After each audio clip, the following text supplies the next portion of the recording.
রাত তখন প্রায় 10টা। ক্লান্ত শরীরে বাস থেকে নেমে বাসার উদ্দেশ্যে হেঁটে হেঁটে যাচ্ছিল রাহুল। নতুন এই শহরে চাকরির কারণে সে নতুন এসেছে।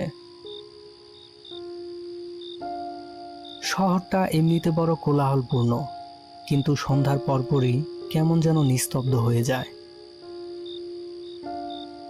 রাস্তার ধারে ল্যাম্পপোস্টগুলো মিটমিটে আলো দিচ্ছিল, যেন গলিটা ঘুটঘুটে অন্ধকারে ঢেকে যেতে চাইছে।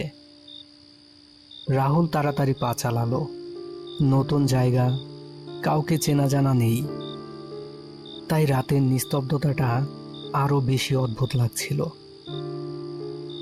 হাঁটতে হাঁটতে সে খেয়াল করলো কখন যেন তার পাশে আরেকজন মানুষ হাঁটতে শুরু করেছে।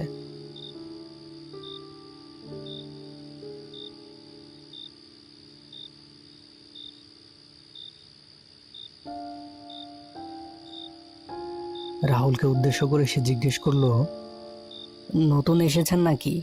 আগে তো দেখিনি আপনাকে এই রাস্তায়। রাহুল একটু চমকে তাকালো। এত রাতে এই ফাঁকা রাস্তায় লোকটা কোথা থেকে এলো? তবু সে স্বাভাবিকভাবেই জবাব দিল, হ্যাঁ, আমি কয়েকদিন হলো এসেছি, চাকরির কারণে এখানে থাকতে হচ্ছে। লোকটি হাসলো, তারপর বলল, হ্যাঁ, ভালোই হলো তাহলে। আমিও এখানে থাকি। আমি সুদীপ, সামনের পুরনো বাড়িটায় থাকি। রাহুল ভ্রু কুঁচকালো। ওই পুরনো বাড়ি, অর্থাৎ পুরনো দোতলা বাড়িটা, ওটা তো শুনেছি বন্ধ পড়ে আছে বহু বছর ধরে।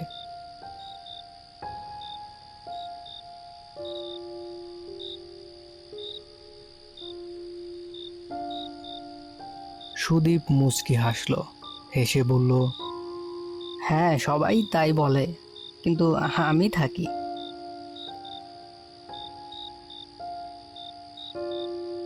কথার মাঝে বেশ কিছু সময় কেটে গেল। সুদীপ বেশ প্রাণবন্ত আর মজার মজার কথা বলছিল। ওর সঙ্গে কথা বলতে বলতে রাহুলের মনে হলো এই শহরে সে এতটাও একা নয় যতটা সে ভেবেছিল। রাহুলের বাসার সামনে একটি ছোট দোকান আছে। দুজনে যখন সেই দোকানের সামনে পৌঁছলো, রাহুল খেয়াল করলো দোকানদার এক দৃষ্টে তার দিকে তাকিয়ে আছে। তার মুখে কেমন একটা ভয়ের ছাপ। ভাইজান কার সঙ্গে কথা বলছিলেন? রাহুল অবাক হয়ে বলল, কেন, ওর সঙ্গে? ওর নাম সুদীপ, ও এই এলাকাতেই থাকে। আমরা যে বলি ওইদিকে পরিত্যক্ত একটা দোতলা বাড়ি আছে যেখানে কেউ থাকে না, আসলে কথাটা ভুল, সুদীপ সেখানেই থাকে। দোকানদার আতঙ্কিত গলায় বলল, ভাইজান আপনি কি মজা করছেন? এখানে তো কেউ নেই। রাহুল বিস্ময়ে পেছনে তাকালো, কিন্তু সুদীপকে কোথাও দেখতে পেল না। রাহুল অবাক হলো, কিন্তু পরক্ষণেই সে ভাবল হয়তো তার কোনো জরুরি কাজ আছে বলে চলে গেছে। রাহুল আর কিছু না বলে বাসার উদ্দেশ্যে হাঁটতে শুরু করলো, কিন্তু তখন থেকেই তার মনে হচ্ছিল কিছু যেন একটা ঠিক নেই। সেই রাতে রাহুলের ঘুম আসছিল না। অদ্ভুত একটা অস্বস্তি কাজ করছিল তার মনে। বারবার মনে হচ্ছিল সুদীপের কথা, আর সেই সাথে দোকানদারের ভয় পাওয়া সেই চেহারাটা। রাত তখন অনেক গভীর, বাইরে ঝিরঝিরে বাতাস বইছে, জানালার পর্দা অদ্ভুতভাবে কাঁপছে। রাহুল বিছানায় শুয়ে, তার চোখে ঘুম নেই।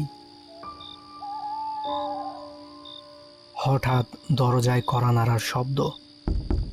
রাহুল চমকে উঠে বসল, এত রাতে কে এলো? সে ধীরে ধীরে দরজার দিকে এগিয়ে গেল। দরজা খুলতেই দেখে তার সামনে দাঁড়িয়ে আছে সুদীপ।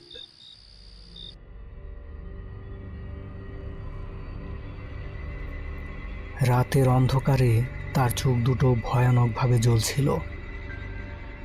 তার ঠোঁটে সেই অদ্ভুত হাসি। ভেতরে আসবো? রাহুল আতঙ্কে কিছু বলতে পারছিল না, তার গলা যেন শুকিয়ে গেছে। সুদীপ নিজেই এগিয়ে এলো, ভেতরে ঢুকেই বলল, তোমাকে কিছু দেখাতে চাই। তারপর ধীরে ধীরে ঘরে রাখা আয়নাটির দিকে এগিয়ে গেল। কিন্তু কি আশ্চর্য, সুদীপের দেহটি যেন আয়নার এপাশ থেকে ওপাশে চলে গেল। রাহুল দেখতে পেল আয়নার ওপাশ থেকে সুদীপ তার দিকে তাকিয়ে আছে, তার মুখে সেই অদ্ভুত হাসি।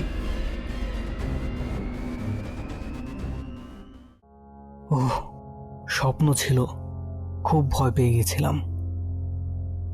রাহুলের মনে হলো তার অস্থিরতা কিছুটা যেন কমেছে। সবকিছু ভুলে আবার ঘুমের চেষ্টা করবে, ঠিক সেই সময় রাহুলের চোখ তার ঘরের আয়নার দিকে পড়ল। আয়নাতে ওটা কি? রাহুল বিছানা থেকে নেমে ধীরে ধীরে আয়নার সামনে গিয়ে দাঁড়ালো। আচমকা সে দেখতে পায় তার পেছনে সুদীপ দাঁড়িয়ে।